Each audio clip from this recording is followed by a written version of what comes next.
After my breakup, I had no choice but to move back in with my family.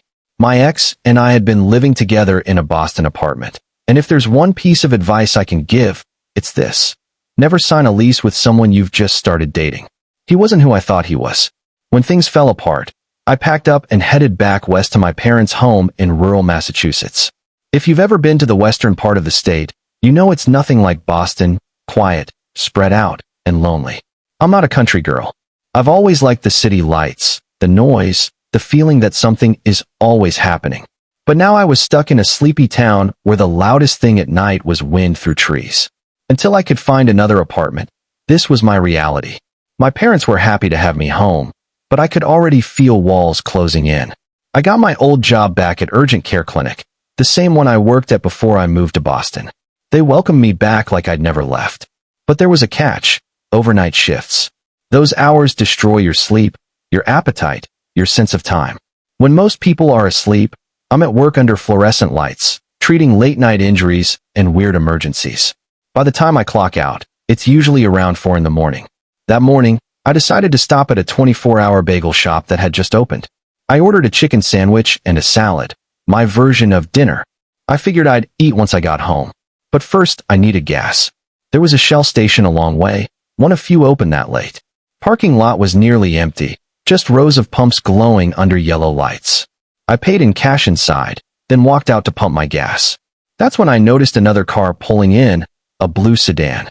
Man who got out looked ordinary enough, maybe mid-30s, in a worn gray hoodie.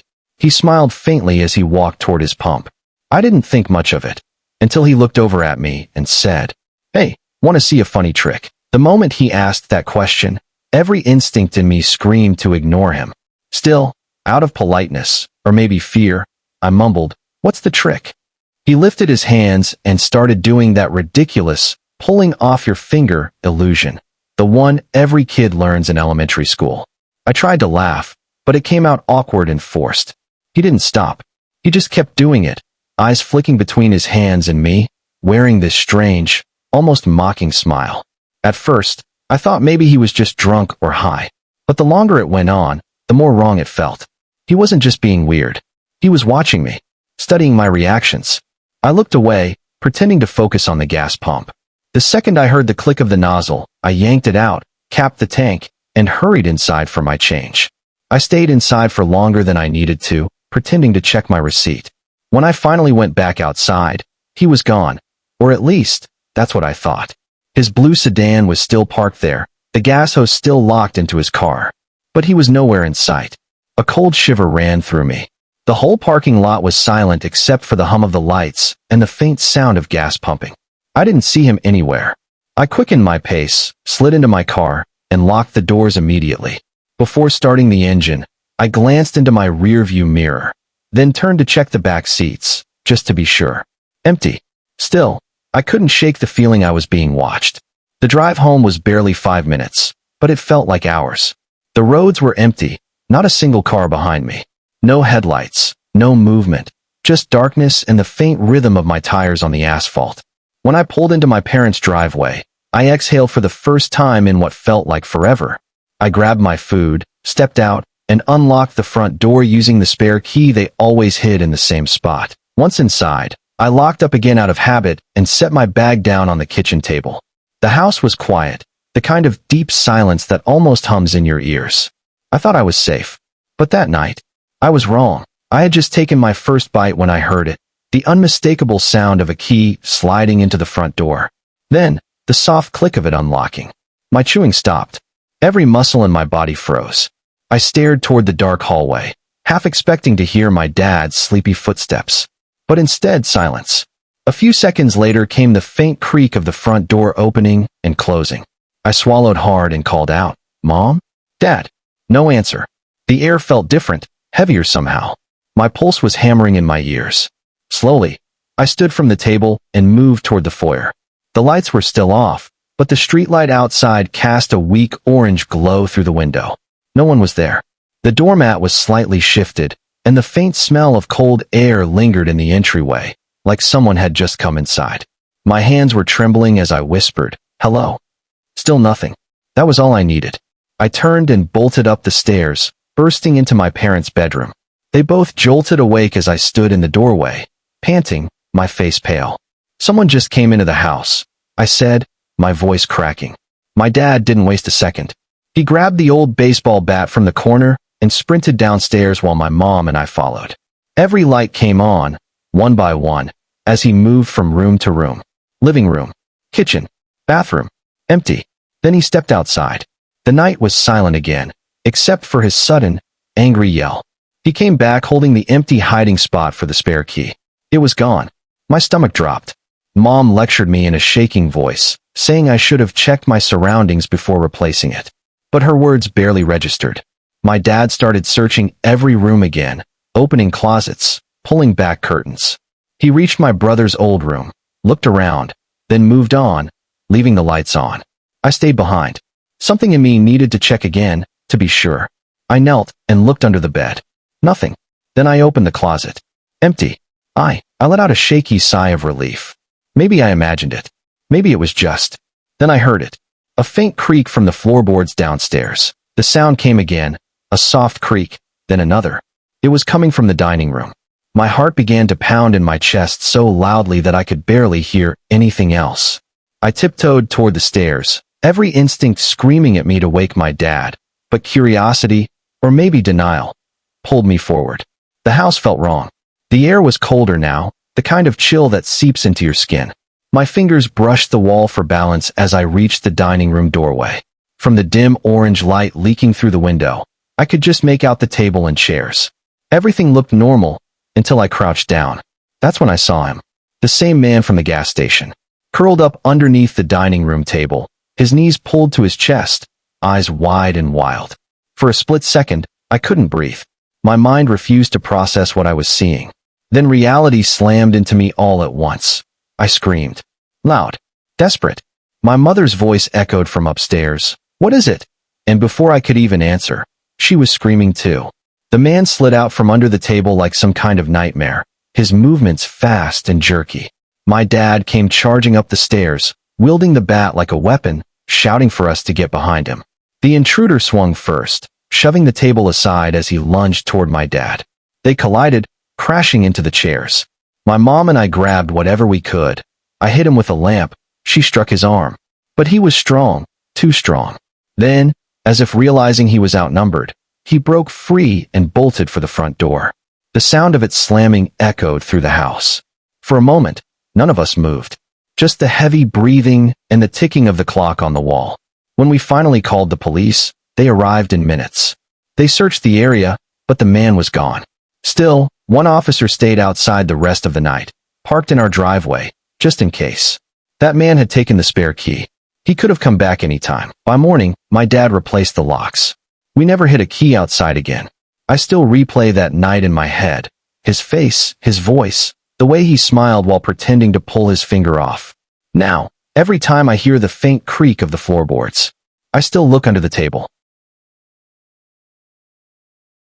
I've always liked driving at night. There's something peaceful about the empty roads. What I hate, though, is traffic, and being from Long Island, New York, I've had more than my fair share of it. My brother lives down in Florida, and I often visit him. It's an 18-hour drive depending on when you leave, but I prefer driving over flying. I'd be staying for a month, and I didn't want to depend on him for rides. That night, or technically morning, I left home around 2 a.m. I wanted to be out of the congested zones before sunrise. I grabbed a coffee from Dunkin' Donuts, filled up the tank, and started down the empty highway. By the time I crossed into New Jersey, it was after 3 a.m. and the roads were still quiet. The drive was easy. I-95 all the way down to Florida. But around 4 a.m., hunger started gnawing at me. I saw a highway sign for food. The glowing Wendy's logo looked promising. I followed the arrows into a dark, almost deserted area. No streetlights. No traffic. Just the faint hum of my tires and the glow of my headlights. When I reached the Wendy's parking lot, a few exterior lights were on, and one car sat alone near the corner by the trees. The drive-thru menu was glowing, so I figured they were open. I waited at the intercom. Nothing. I said, "Excuse me?" Still silence. I pulled out my phone and checked. The place didn't open until 6 a.m. And then, 3 hard knocks on my window. I jumped so hard I almost spilled my coffee. A man stood outside, smiling, gesturing for me to roll the window down. I cracked it just a bit, enough to hear him.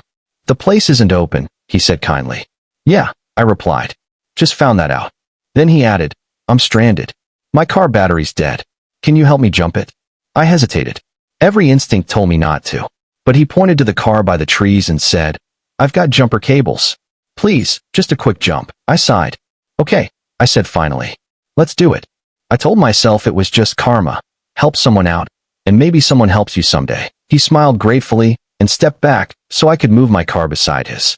His vehicle was parked head-in near the woods, far from the main lot lights. I aligned my hood with his, popped it open, and got out. The air was freezing. He walked around, grabbed jumper cables from his trunk, and handed me one end. We connected them to the batteries. I started my car, giving his battery a boost. "Try it now," I called. He took his time getting into the driver's seat. He turned the key. Nothing. We waited a minute. Tried again. Still dead. "This is weird," I muttered. "Wasn't your car just running?" He shrugged. "My friend said sometimes it takes a few tries." He smiled again, but this time, it didn't look so friendly. He stepped away, pulled out his phone, and made a call, in Spanish. I couldn't understand the words, but the tone made my stomach twist. He wasn't panicking. He was calm. Too calm for someone supposedly stranded. He hung up.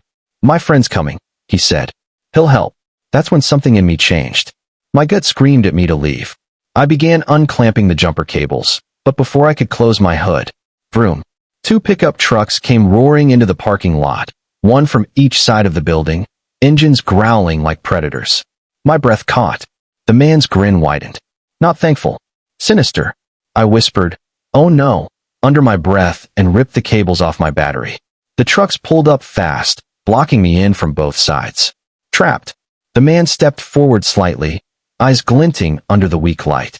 "It'll just take a minute," he said quietly, voice almost mocking. I didn't answer. My heart pounded so hard I could feel it in my throat. I locked my doors, threw my keys into the ignition, but before I could back up, I realized there was no way out. So I did the only thing I could think of. I bolted. Straight into the woods. Branches whipped against my arms as I tore into the woods, my breath ragged in the cold night air. I didn't look back. The sound of the engines echoed behind me, followed by doors slamming, multiple doors. They were coming. I stumbled over roots and rocks, scraping my knees, but I kept going. I couldn't see much. My flashlight was still in the car.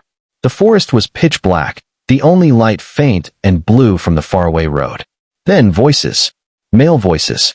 Speaking fast, in Spanish. One of them shouted something, and I froze, pressing myself flat against the damp ground. My chest heaved. I could make out 3 distinct voices, maybe 4. They weren't far, maybe 50 feet behind me. "Please," I whispered to no one. "Please just go away."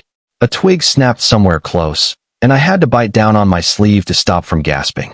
My pulse felt like thunder in my ears. Minutes crawled by. Then I heard footsteps crunching leaves just a few feet from where I lay. One of the men said something quietly. Another laughed. I squeezed my eyes shut and prayed they wouldn't find me. The footsteps paused, then turned. They walked off, fading into the distance, back toward the parking lot. I didn't move for a long time. Maybe 10 minutes. Maybe 20. Time stopped existing. My whole body was trembling. But finally, I lifted my head and listened. Nothing but crickets and my pounding heartbeat. That's when I heard it. My car alarm. It blared through the forest, echoing off the trees. "No," I whispered. "All my stuff, my clothes, my luggage, my laptop, everything was in that car." I waited until the alarm stopped. Then, cautiously, I made my way back through the woods, crouching low, stepping quietly. When I reached the edge of the tree line, I peeked out toward the Wendy's parking lot. My car sat alone. The other 3 vehicles, gone. A broken window glittered under the security lights. My heart sank. I ran out, praying maybe it wasn't as bad as it looked. But when I reached my car and saw the glass scattered across the seats, I knew. Everything. Gone. I stood there in shock, the night air cutting through me. My hands were shaking uncontrollably. The parking lot was silent again, as if nothing had happened. All I could do was call the police. My voice was trembling when I told them everything. The man, the trucks, the woods. They told me to stay put until officers arrived.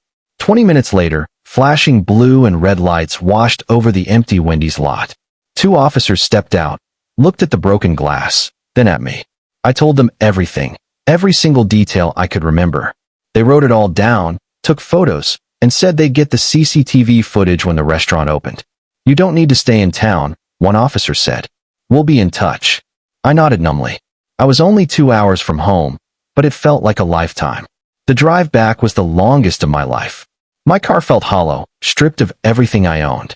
Every time I glanced at the rearview mirror, I half expected headlights to appear, those trucks chasing me down the highway. 2 days later, I got a call from the Jersey Police Department. The vehicle in the lot had fake plates, the detective said. And the trucks? No plates at all. They promised to investigate, but I knew it was hopeless. Those men were gone. Everything I'd packed for my month in Florida, clothes, watches, everything, stolen in minutes. I hung up the phone, sat on my couch, and just stared at the wall. It wasn't just the loss of things. It was the realization of how close I'd been to something far worse. I could have been kidnapped. Or worse. Now, whenever I see an empty parking lot at night, whenever I drive past a dark Wendy's sign, I feel that same cold dread crawl up my spine. And I can't help but think, if I hadn't checked that Wendy's, if I hadn't stopped for food, maybe none of it would have happened. But I also can't shake the thought, maybe they would have found someone else instead. We've all been there, on a long road trip, hours deep into the drive, staring at those endless highway signs. One of those blue rest area ahead signs flashes by, and suddenly, you start wondering if you can last another 20 minutes or not. Maybe your legs are sore. Maybe you need a quick bathroom break. Either way, that little sign feels like salvation. That's exactly how it was for me. I was midway through a 15-hour overnight drive along the East Coast. I won't mention where I started or where I was heading. It doesn't matter.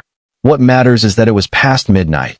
The road was almost empty, and I was running out of energy. My eyes were starting to burn from staring at the dark highway for hours. I needed a break, badly.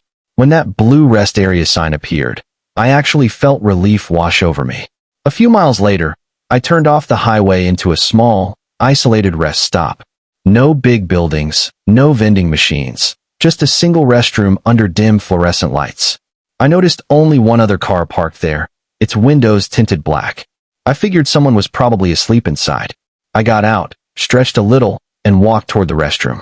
The air felt heavy and still, like the kind of silence you get before a storm. Inside, the faint buzzing of the light fixtures echoed against the tiles. And that's when I saw him. There was a man standing in the far corner of the bathroom. His back was to me, his head slightly bowed. At first, I thought he was using the urinal, but he wasn't even facing it. He was staring directly at the corner of the wall, completely motionless. I froze. For a moment, I thought about asking if he was okay, but something deep down told me not to. I kept my eyes on him as I walked to a stall, doing my best to ignore the chill crawling up my spine. I locked the door, my heart thudding quietly, wondering who he was, and why he was just standing there. Inside the stall, I tried to focus, but it was too quiet, unnaturally quiet. No wind, no movement, just the faint hum of that flickering ceiling light. I could still feel the man's presence behind that thin metal door, as if he were just waiting. I'm one of those people who can't go to the bathroom if someone else is nearby. I stood there, hoping he'd leave, but he didn't move. I waited another minute, then another. Nothing.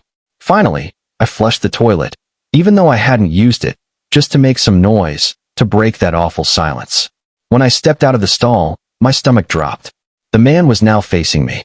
He hadn't moved positions much, still standing in that same corner, but now he was turned toward me completely. I froze mid-step. His eyes were open wide, glassy, like he wasn't really seeing me, just looking through me. His face was pale, lifeless, and stretched in this unnatural way, like he hadn't blinked in hours. I didn't say a word. I couldn't. My throat felt locked. I turned, walked as calmly as I could out of the bathroom, and as soon as I stepped into the cold night air, I bolted for my car. I slammed the door shut, started the engine, and pulled out fast. My hands were trembling as I checked the rearview mirror. That's when I saw him. He had stepped out of the restroom and was walking slowly, directly toward my car. I floored it. The moment I merged back onto the highway, my pulse finally began to slow. The empty road stretched out ahead of me, illuminated only by my headlights. But the thought kept echoing in my mind. Who was that man? And what was he doing there? Still, I had another problem. I hadn't even gone to the bathroom. I told myself I'd find another rest area soon. 20 minutes tops. I could hold it. Sure enough, after about 20 minutes of driving, another blue rest area sign appeared. The setup looked nearly identical to the last one. Same type of small building, same dim lighting. But this time, there were no cars parked in the lot. That should have felt comforting, but it didn't. The place looked almost too quiet, too empty. I parked right in front of the bathroom door, left my headlights on, and hurried inside. This time, I didn't waste a second. Straight into the stall, door locked. The tension was still in my chest, but as I finally relieved myself, I started to calm down a little. I told myself that the man from before was probably just some disturbed drifter, maybe high, maybe sick. Whatever he was, I was far away now. Then I heard it. Footsteps. Slow, deliberate footsteps echoing off the tiles. I froze. They didn't stop at the urinals. They came straight toward my stall. The sound stopped right outside the door. I looked down through the thin crack near the floor and saw a pair of shoes. Brown, dirty, old, standing perfectly still. Whoever it was, they were just standing there. Not moving. Not speaking. My heart was pounding so hard I could hear it in my ears. It had to be him. He'd followed me. For a few seconds, I couldn't move or speak. My body was frozen. Finally, I forced myself to say something, my voice shaking. Someone's in here. No response. Just silence. That's when I realized I wasn't dealing with a random stranger anymore. This was something else. I had one option. My phone. My hands were trembling as I pulled it out and dialed 911. I put the call on speaker, hoping the sound alone might scare him off. 911. What's your emergency? The operator's voice filled the air. I raised my voice, speaking loud enough for whoever was outside to hear. I'm being followed by a dangerous man. I feel threatened. I'm in a highway rest area bathroom. For a few seconds, nothing. Then, I heard the footsteps turn and slowly walk out. I told the operator what happened, that I believed it was the same man from the previous rest stop. She told me to stay where I was until officers arrived. So that's exactly what I did. I stood in that locked stall, shaking, staring at the crack under the door, waiting to see if those shoes would come back. After what felt like an eternity, there was a knock, but this one was calm, firm. State police, a voice said. I opened the door and stepped out, explaining everything. The first encounter, the man's blank stare, the tinted car, and how he'd followed me here. They checked my car, the parking lot, and the nearby woods. Nothing. Whoever that man was, he was gone. The officer told me it was safe to leave. We pulled out of the rest area together, and for a while, I followed his cruiser down the highway until he took an exit and disappeared into the night. The rest of the trip went by normally, but I couldn't shake that image from my mind. That pale face staring at me in the mirror. That night, I realized something terrifying. It doesn't matter who you are, man or woman, young or old. Sometimes evil doesn't choose its target. It just finds you.